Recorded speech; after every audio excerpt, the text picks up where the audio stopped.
Hello，大家好，又係到咗早起了林天空故事嘅時候啦。今日繼續同大家分享馬太福音第111集，耶穌被捕，門徒四散。喺說話之間，嗰12個門徒裏邊嘅猶大呢就嚟咗啦，仲有好多人呢就帶住刀棒，從祭司長同埋民間嘅長老嗰度呢就一齊嚟咯。你睇下，佢哋呢當耶穌好似個危險人物。佢啊，仲好似咧當佢哋係暴徒啊、暴民一樣咁危險。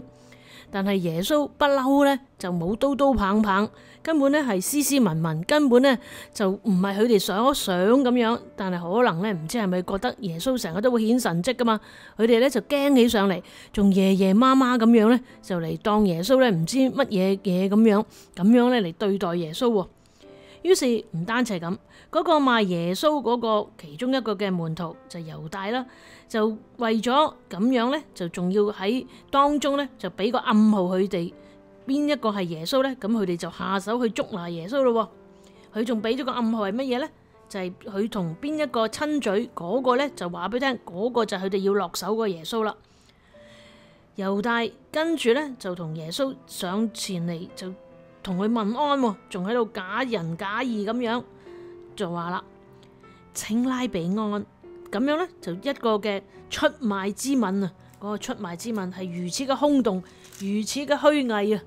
耶穌就對佢講啦，朋友，你嚟要做嘅事就做啦。大家睇唔睇到啊？耶穌完完全全知道佢係出賣佢嘅猶大，佢仍然向嗰個猶大呢表示，即話。佢係明明咁要出賣佢，但係耶穌呢，仍然喺呢個時候都係俾猶大一個悔改回轉嘅機會。於是呢，嗰啲人就上前嚟下手捉住耶穌啦。啊，唔知呢，呢個猶大嗰陣時見到呢個情景，佢個心係點諗嘅呢？耶穌喺每一個時段呢，每一個情況呢，都係俾猶大一個機會。但係猶大佢往往明明都知道自己係做緊乜嘢噶，佢究竟個心係點諗嘅呢？於是有跟隨耶穌嘅一個人，雖然喺呢度就冇講到嗰個係邊個人，但喺其他福音書就有講啦。嗰個呢就係對耶穌特別呢係喜愛或者特別忠於耶穌嗰個嘅彼得呢，就出嚟伸手呢，就一掹出刀嚟，就將大祭司一個僕人嗰個嘅耳朵就削落去，剁落去，就將佢一個耳朵咁樣就剁咗去啦。啊，點解佢當時會拎刀嘅呢？原來當時啊，猶大地區呢一帶呢就有好多嘅強盜出沒嘅，所以呢，佢哋就要拎刀去自衛啦，比較安全咁樣。但係耶穌呢就對彼得咁講，收刀入鞘啊！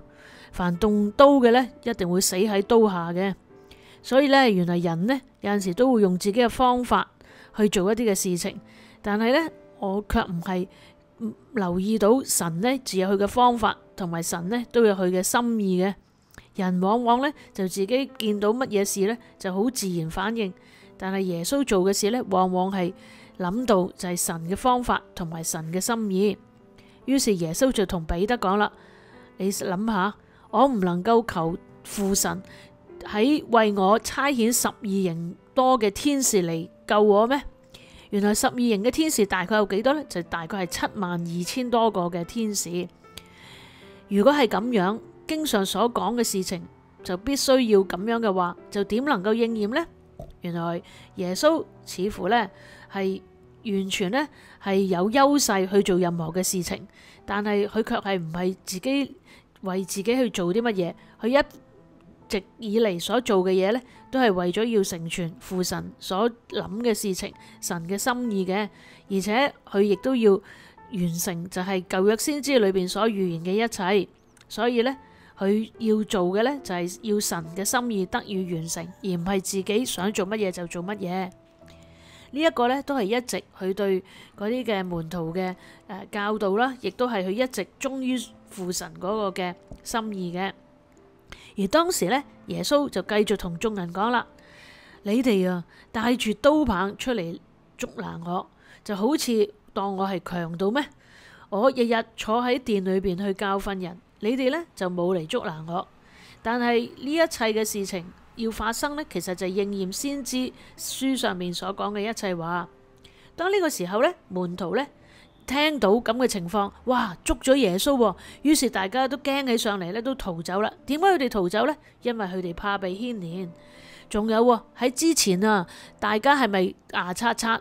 包括彼得都話，眾人啊都會即係眾人都會跌倒，我唔會跌倒大家都好以為發生任何事呢都唔會離棄耶穌。當彼得講呢句說話嘅時候呢，其他門徒即刻衝晒上嚟，都話係啊，我哋都唔會跌倒啊咁樣。但係睇唔睇到啊？當佢哋見到佢哋嘅夫子、佢哋嘅老師被捕嘅時候，佢哋個個就即刻四散啦。俾我哋睇到嘅，大家有冇諗過？我哋而家喺風平浪靜嘅時候去信耶穌呢，就梗係容易啦。但係如果當我哋見到有咩風吹草動，社會上發生任何嘅事情嘅時候，我哋會唔會又好似嗰班嘅門徒？我哋對自己又唔係高估咗自己對耶穌、對上帝嘅忠誠呢？呢個都係我哋值得反省嘅。